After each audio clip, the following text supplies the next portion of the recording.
Apa dia? Antaranya amalan untuk memuji Allah, Al-Quran. Apa dia amalan untuk memuji Allah? Salat.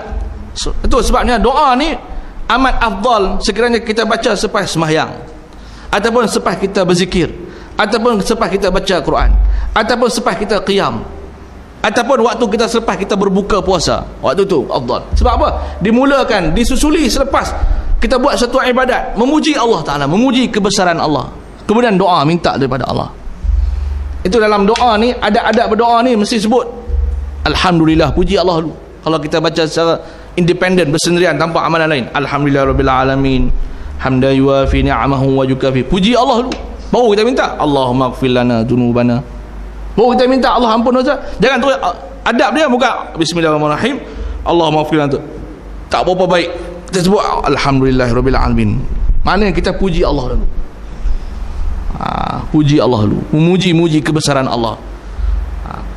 Sama ada dalam bentuk bacaan khusus ataupun dalam bentuk ibadat, baca Quran, sembahyang, puasa. Okey. Kemudian membaca surah Ad-Dukhan. Orang yang membaca surah Ad-Dukhan, kata Nabi sallallahu alaihi wasallam, pada malam hari, maka 7,000 malaikat akan mengampunkannya pada waktu pagi sampai pagi. Orang yang baca surah Ad-Dukhan pada malam, 7,000 para malaikat akan ampunkannya sampai pagi. 7,000 para malaikat. Macam surah Ad-Dukhan, surah Al-Munjiyat ni. Kemudian baca surah Al-Kafirun sebelum tidur. Qul ya ayyuhal kafirun. Orang yang baca surah Al-Kafirun ni bebas daripada syirik. Kemudian baca surah Al-Ikhlas, seumpama pahala 1/3 daripada Al-Quran. Baca surah Al-Ikhlas. Baca surah, kena selalu qul huwallahu ahad Allahu samad lam yalid wa lam yulad. Lepas sembahyang pun ada qul Allah tu. Nak tidur kita pun qul Allah, di antara 3 qul huwallahu ahad Allahu samad lam yalid wa lam yulad. Kemudian baca surah As-Sajdah, kerana Nabi SAW mengamalkannya sebelum tidur. Surah As-Sajdah, surah As-Sajdah Nabi mengamalkan membacanya sebelum Nabi tidur. Allah tu dia. Sebelum tidur dia sempat surah As-Sajdah. Kita ni tak tahulah, jauh beza kita dengan Nabi SAW. Tapi kalau kita nak dapat khasiat itu, fadilat itu, As-Sajdah sebelum tidur. Kita ni bismillah dah menguap dah, a'udzubillah menguap dah, a'udzubillah tak boleh habis, kita menguap pop lena. Punya senang lena ni. Orang senang lena ni hati dia gembira aja. Tak tahulah betul tak betul. Kemudian baca surah Al-Waqi'ah. Orang yang rajin baca surah Waqi'ah ni tidak akan miskin selama-lamanya. Miskin amalan, miskin madiyah. Orang yang hafal surah Waqi'ah, baca dalam sembahyang lagi hebat. Kan? Surah Al-Waqi'ah.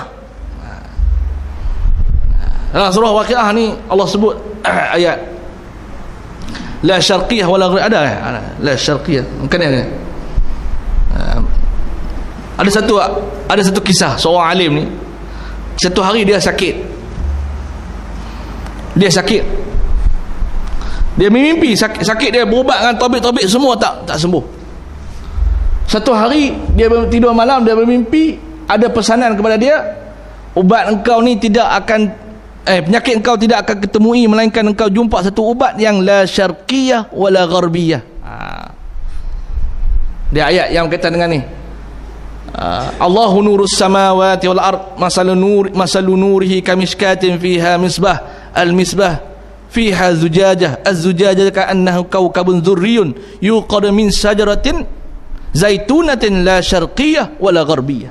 Ayat Allahu nurus samawati wal ard. Lalu dia mimpi, orang kata dalam mimpi dia kata ubat penyakit engkau ni tidak ada melainkan ada satu ubat yang tidak ada di timur dan tidak di barat. Lalu dia pun heranlah, apa dia jawapan ni? Jawapan tentang ubat penawar kepada penyakit dia yang tidak di timur dan juga tidak di barat. Dia pun pergi tanya orang alim. Itu dia cerita Al-Quran ni. Itu ulama kata laisa muridu muridan. Tidak dikatakan seorang murid itu seorang murid apabila dia tidak ketemui apa daripada Al-Quran itu apa yang dicita-citakannya. Maknanya dalam Al-Quran itu ada jawapan semuanya. Tidak dikatakan seorang itu murid. Murid ni adalah bahasa Arabnya orang yang mengaji ilmu tasawuf.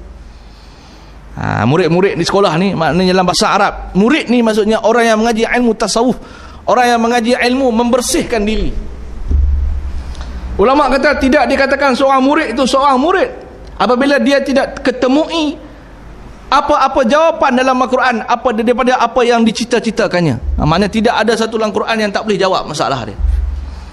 Lalu orang ni kata orang pemerintah ni, pemimpin ni, dia pun heran, kata ubat dia tidak di timur dan tidak di barat.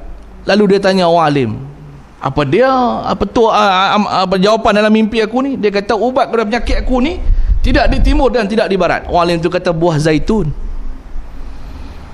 Buah zaitun. Sebab apa Allah sebut yuqadu min syajaratin zaitunatin la syarqiyah wala gharbiyah. Allahu nuru samawati